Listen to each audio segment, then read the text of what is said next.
अगर आप इस साइकिल को देखें तो ये रेपिटेटिव साइकिल हो रहा है बार बार। अब इसमें कुछ लोग आर्ग्यू ये कर सकते हैं कि जनाब ये साइकिल ऐसे नहीं है, कुछ एरियाज के अंदर प्राइसेस बढ़ भी रही हैं। जो जेन्युइन प्राइसेस बढ़ रही हैं वो एरियाज डिफरेंट है, वो डिफाइंड है। वो आपको वो पता है कि यार ये एरियाज जो हैं जहाँ पे जेन्युइन ग्रोथ है, लेट्स सपोज गुलबर्ग है, वहाँ पे जेन्युइन ग्रोथ हो रही है, हालांकि उसमें भी पैसा ब्लैक में जाता है, लेकिन चूंकि वो डेवलप्ड एरियाज हैं उनके अंदर जो ग्रोथ है वो टेक्निकली जेन्युइन होती है, उसमें स्पेकुलेटिव ट्रेडिंग नहीं होती।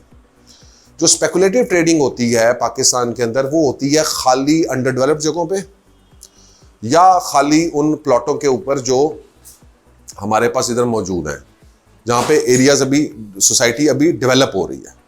अब जो स्पेकुलेटिव ट्रेडिंग हो रही है पाकिस्तान के अंदर 2016-17 के जितनी रिपोर्ट्स आई हैं, ये हम नहीं कह रहे हैं, इकोनॉमिक रिपोर्ट्स जितनी आई हैं 2015 में, कहा जी कि भाईजान कि स्पेकुलेटिव ट्रेडिंग को कौन करता है? वो बंदा जिसके पास पैसा है।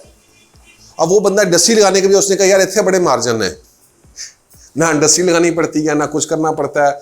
इधर मुझे पता चलता है मैं 1 करोड़ रुपया फेंकता हूँ, वो पता 1.5 करोड़ रुपया बन जाता है 6 महीनों में। अब जिस बंदे ने अगर 1 करोड़ रुपया फेंका 2019 मार्च में, अप्रैल में, वो इस वक्त उसे 1.5 अरब बना लिया। कोई और कारोबार दुनिया में दे सकता है अफीम के अलावा? नहीं दे सकता ना। तो उसने कहा कि इधर पैसा लगाओ, इंडस्ट्री में क्या लगाना है। उससे क्या हुआ कि पाकिस्तान का इसका नेगेटिव इफेक्ट होना शुरू हुआ, कि डी इंडस्ट्रियलाइजेशन शुरू हो। जितने हमारे इंडस्ट्रियलिस्ट थे उनका मुश्किल भी है, ऊपर और मुश्किल है, पाकिस्तान में बिजनेस करना मुश्किल है। उन्होंने कहा यार चोरियां भी ने, चकारियां भी ने, ठीक है जी, गवर्नमेंट के महकमे भी नहीं छोड़ते हैं, रिश्वतें भी देनी पड़ती हैं, टैक्सेशन के इश्यूज, ये वो सब सो जान छुड़ाओ, प्रॉपर्टीज इन्वेस्ट करो, 1.5 करो तो बाहर निकल आओ, 2 कर लो, मेरी बात उसके लिए कंफर्टेबल हो। उसने पैसा निकालना शुरू कर दिया। अब ये जब गवर्नमेंट को इस चीज़ का हुआ तो उस वक्त तक तकरीबन ये 2 डिकेड्स गुजर चुके थे इस कारोबार को होते हुए। इस चीज़ को ख़त्म करना शुरू कर दिया। उन्होंने कहा कि डीसी वैल्यूज जो हैं वो हम लेके जाएंगे एक्चुअल वैल्यूज पे। तो क्या हुआ प्रॉपर्टी को, क्योंकि लोगों ने कहा सेंटीमेंट है, वो हो तो एक्चुअल वैल्यू होती है। ये जो बबल बना हुआ है ये टेक्निकली सारा इन्वेस्टमेंट बबल है। उसकी वजह यह है कि आपकी ज़रूरत नहीं है। अब मुझे इन प्लॉटों की ज़रूरत नहीं है। ज़रूरत क्या होती है कि जो बंदा घर बना सके, जो बंदा रह सके।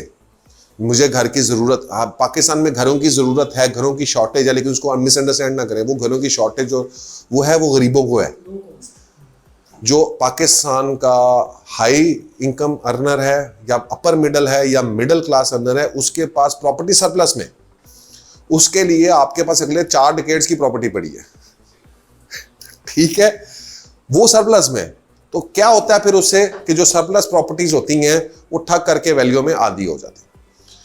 वो 40% से गई जनाब 100% इंक्रीज कर गई, या 40% इंक्रीज कर गई 100% पे चली गई, ठीक है, लेट्स वो 60 रुपये थी 100 रुपये हो गई, 40% इंक्रीज कर गई। उसके बाद 100 रुपये से दोबारा 80 रुपये पे आ गई, फिर 4 साल के बाद दोबारा साइकिल बना 80 से 120 पे चली गई, उनको 40% बढ़ गई। But no one is looking के पिछले 10 सालों में वो 60 से सिर्फ 120 पे गई है। हो क्या रहा है?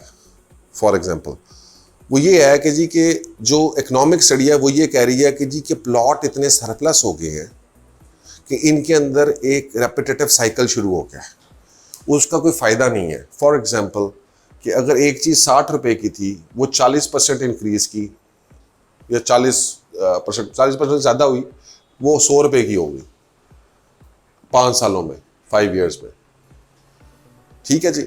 अब ये जो 5 सालों में इंक्रीज़ किया है, इसमें मज़े की बात यह है कि पहले साल भी कोई इंक्रीज़ नहीं है, 0, दूसरे साल कोई इंक्रीज नहीं है 0, तीसरे साल कोई इंक्रीज नहीं है 0, चौथे साल कोई इंक्रीज नहीं है, 5वें साल 40% इंक्रीज है।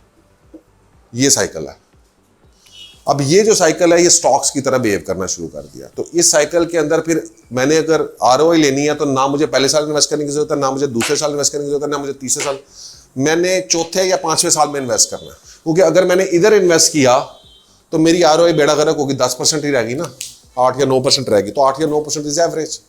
तो मैंने इधर इन्वेस्ट करना है इन 2 सालों में, और फिर 2 सालों में इन्वेस्ट करके मैंने फिर छठे साल जो है वो इससे बाहर भी निकलना है। क्योंकि छठे साल क्या होगा, छठे साल जो है वो ये उसके बाद ये 10% माइनस होना शुरू हो जाएगी, ठीक है। छठे साल माइनस होगी, 7वें साल माइनस होगी, 8वें साल माइनस होगी, ठीक है, फिर 10वें साल जाकर स्टेबल हो जाएगी, फिर 11वें साल रुके रहेगी, फिर 12वें साल जो है दोबारा से 40% ग्रो कर जाएगी। अब फॉर एग्जाम्पल 60 रुपए पे हम चले, यहाँ पे हम 100 रुपए पे पहुंचे, यहाँ से 100 रुपए से वापसी का साइकिल शुरू हो गया, 90 पे आए, 80 पे आए, तकरीबन 20 से 30% तक, और बाज़ जगहों पे 40-50% भी नीचे जाती है, डिपेंडिंग अपॉन जिन जगहों पे डेवलपमेंट नहीं हुई होगी, बिल्कुल वहां पे 40-50% नीचे जाएगी ये, ठीक है।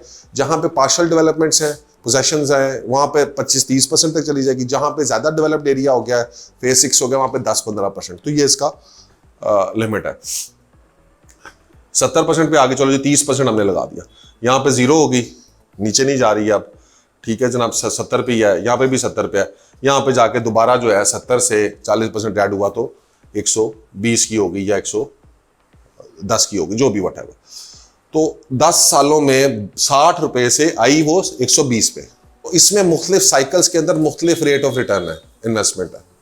इधर करेंगे तो 40% गेन है, इधर से इधर तक करेंगे तो 100% है 10 सालों में। मेरी बात समझ गए? इधर से इधर तक करेंगे तो डिफरेंट आरओआई बनेगी, इधर से इधर तक करेंगे डिफरेंट आरओआई। तो जिस साइकिल में एंट्री ले रहे हैं, एग्जिट ले रहे हैं, उससे आपकी आरओआई डिफरेंट बनेगी। This is the speculative trading cycle.